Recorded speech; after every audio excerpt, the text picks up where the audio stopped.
Buenas tardes, mi nombre es Roberto Marano, pertenezco a la Facultad de Ciencias Agrarias de la Universidad Nacional Litoral.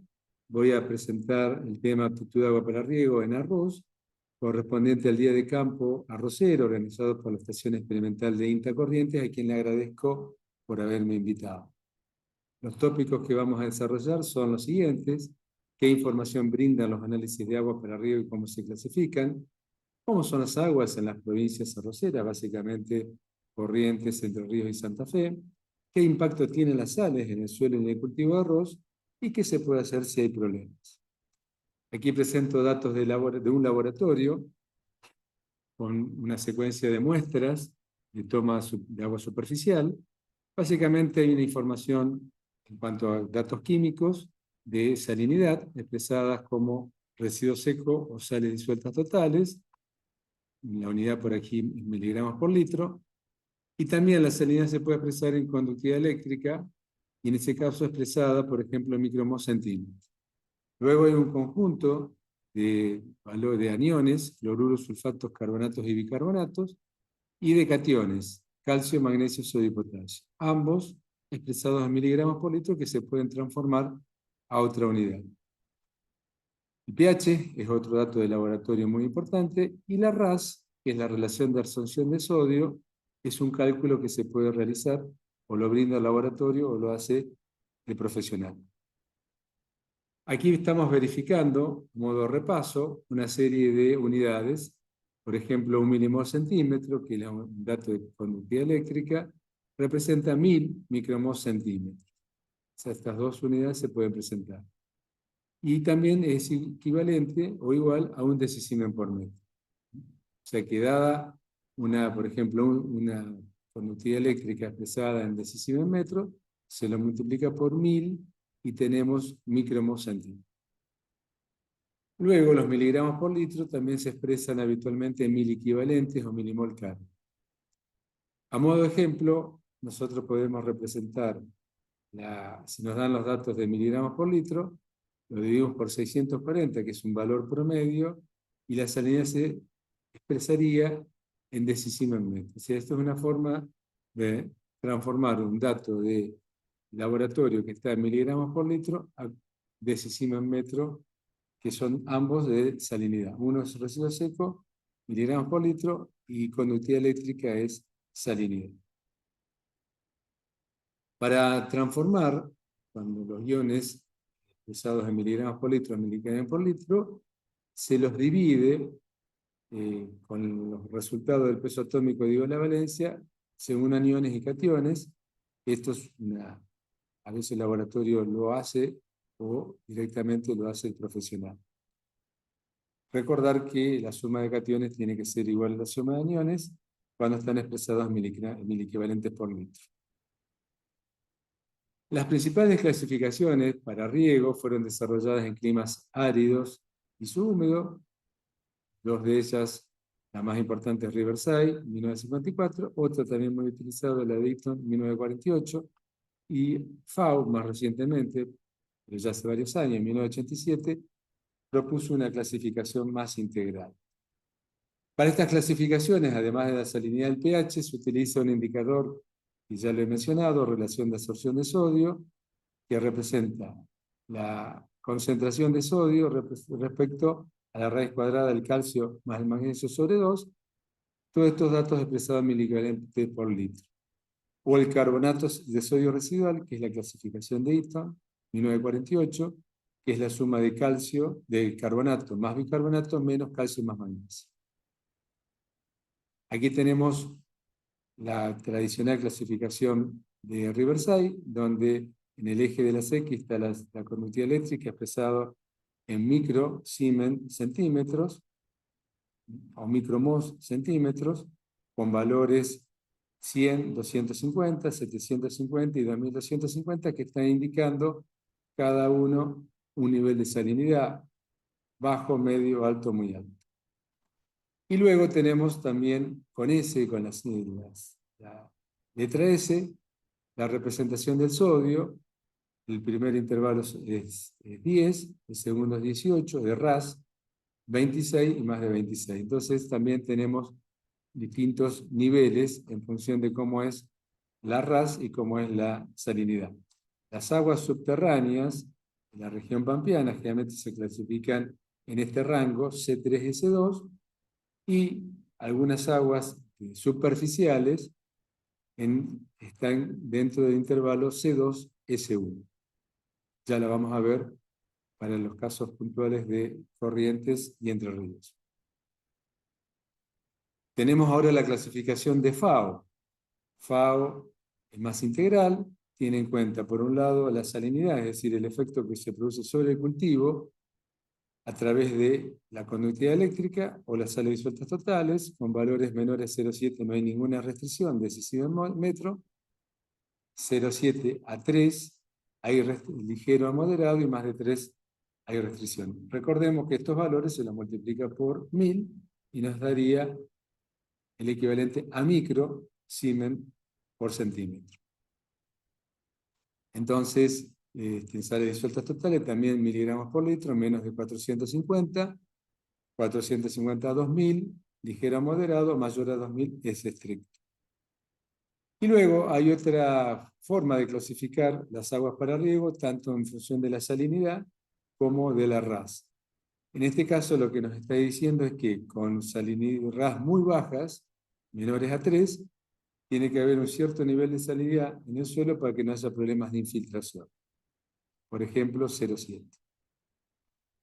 Luego tenemos toxicidad por iones específicos que afectan a algunos cultivos sensibles, por ejemplo, el sodio. En riego superficial tiene que tener menos de 3 a RAS para que no haya ninguna restricción.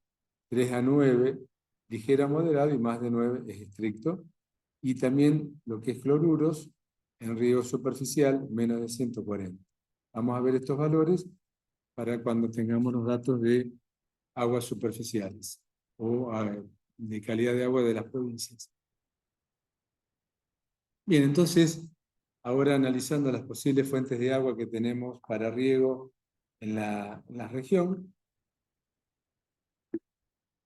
tenemos origen superficial, ríos, arroyos, donde es la principal fuente para arroz, en el caso de Corrientes y de Santa Fe, los ríos Paraná y Uruguay. En Entre Ríos no es tanto, o es abunda más lo que es agua de perforación. En el caso de las aguas superficiales puede haber problemas de salinidad en periodos de estiaje, sobre todo en los que son brazos del río Paraná, no el río propiamente dicho, sino unos brazos, cosa común en el caso de la costa santafesina. Y cuando es de origen subterráneo, que es la principal fuente de Entre Ríos, tenemos calidad y cantidad variable.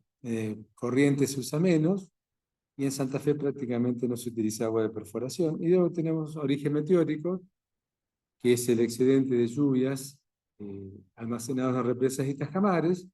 Algunas de estas cosas, de estas tajamares o represas, son muy comunes en el norte de Entre Ríos, y los tajamares también son propios de Corrientes, en muchos casos derivando de agua de río.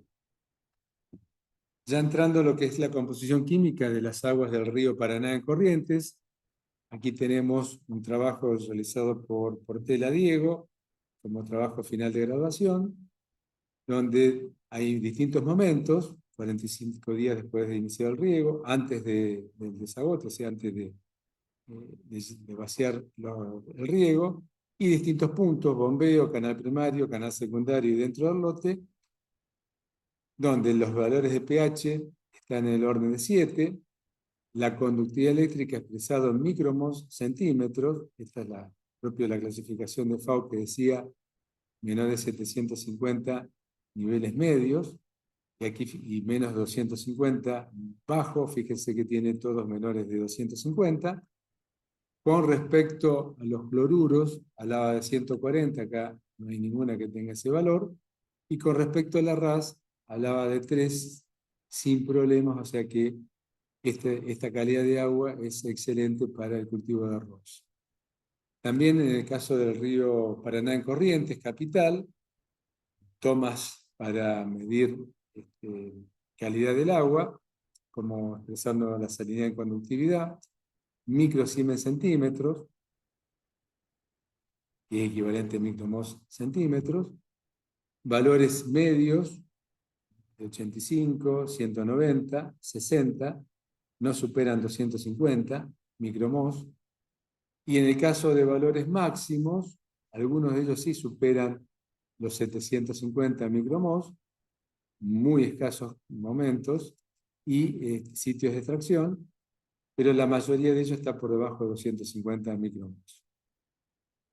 En el caso de Entre Ríos, agua de perforación, son salinidades más elevadas, con niveles de RAS mayores también. De 563 muestras obtenidas, el 80% tiene conductividad eléctrica con valores de 750 microsiemens centímetros y RAS menores a 10. Ese es un trabajo realizado por los ingenieros Díaz, Eduardo Díaz y Oscar Duarte, de la Universidad de Entre Ríos. Los valores entonces también de conductividad eléctrica obtenidos en esas condiciones, tenemos máximos de 1200 y medios de 700, ¿no? Como decía recién, este es un nivel medio de salinidad, y la RAS, valores medios de 5,9, 6 y máximos de 10. En este caso, para las condiciones que estamos hablando, específicamente de RAS, es un poco mayor a 3, pero son restricciones ligeras a moderadas, cuando es menor a 9. Y en el caso de salinidad, los valores medios son apropiados.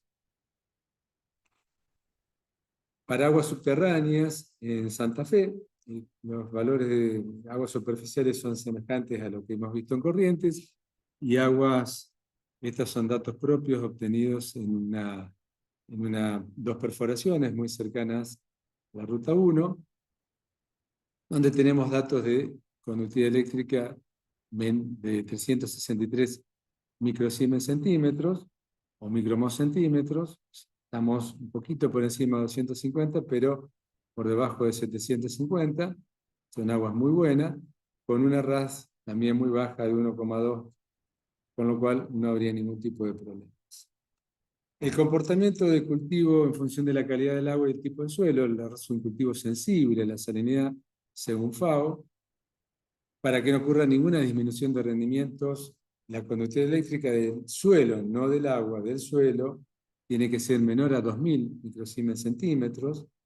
Esto puede ocurrir entonces en algunos casos con aguas básicamente de perforación o de alguna fuente de arroyo que se vaya salinizando. Y el porcentaje de sodio intercambiable en el suelo tiene que ser menor a 8. Este dato son proporcionados por César Quintero, también de la Universidad de Entre Ríos, aunque en Santa Fe, datos propios que hemos obtenido, se pueden obtener buenos rendimientos con PCI entre 15 y 20. Con respecto al pH, menor a 7, no hay ningún tipo de restricción. Entonces, en algunos casos donde habría problemas de salinización de suelos arroceros, producto de calidad de agua distintas a la que hemos visto, o sea, inferiores a la que hemos visto, si tiene valores mayores a 1000, cuando se termina el riego, hay que mantener una cobertura para evitar el ascenso capilar, el suelo desnudo, con niveles freáticos cercanos a la superficie del suelo, genera problemas de ascenso capilar, y eso hace que las sales se concentren, sobre todo para la próxima campaña, cuando se siembra el arroz y en la emergencia. También una técnica es mantener los niveles freáticos a cierta profundidad. Para eso se hacen zanjas de drenaje mayor a 2 metros. Una vez que se terminó el riego, esas zanjas mantienen el nivel freático más profundo. Y también, por supuesto, permite que las sales que tiene la nivel freática puedan ser movilizadas a través de estas zanjas. También se puede hacer corrección de enmiendas cuando el PCI ya es muy alto, mayor a 20. Y, por supuesto, esperar, en el caso cuando ocurrió el problema 1, esperar las lluvias para que ocurra un lavado. Bien, estas son un poco la propuesta que tenía para la charla. Le agradezco la atención. Estos son mis datos y para cualquier consulta estoy a disposición.